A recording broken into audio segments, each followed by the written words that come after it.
细万路2段的明园山庄后面紧邻山坡地，不过只要是台风下雨，就会出现坍塌情况，土石就会不断的滑落下来，让附近住户很担心。所以在接获陈情之后，今天上午相关单位人员就到现场会勘讨论如何改善。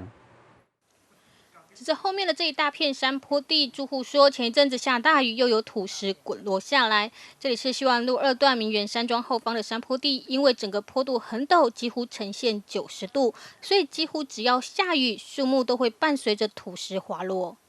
最近尤其像前几天下大雨的时候这个那个黄泥水啊，还有这个土石啊，都有松脱，都有往下流的现象那是希望是说。 国有财产局能够处理这个土石松动，因为已经有土石流的现象了。这个边拢做得太陡了，拢足急的，嘛足久啊。即摆若落大雨，也是做风落雨，就拢会土石流会放落来，所以这对着这个社区的住户安全。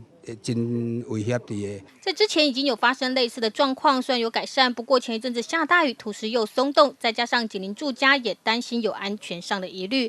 而经查，这里是属于国有财产局的土地，所以会勘也要求改善。我们希望说，在这个防汛时期的时候呢，要把它这个坡度呢要来做整治，希望说整个做挡土墙，来防治这个坡度呢。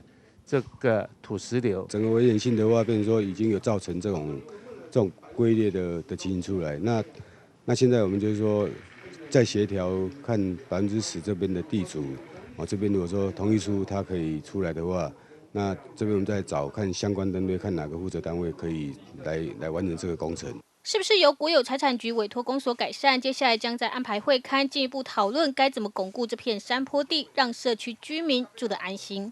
这场慧玲细致采访报道。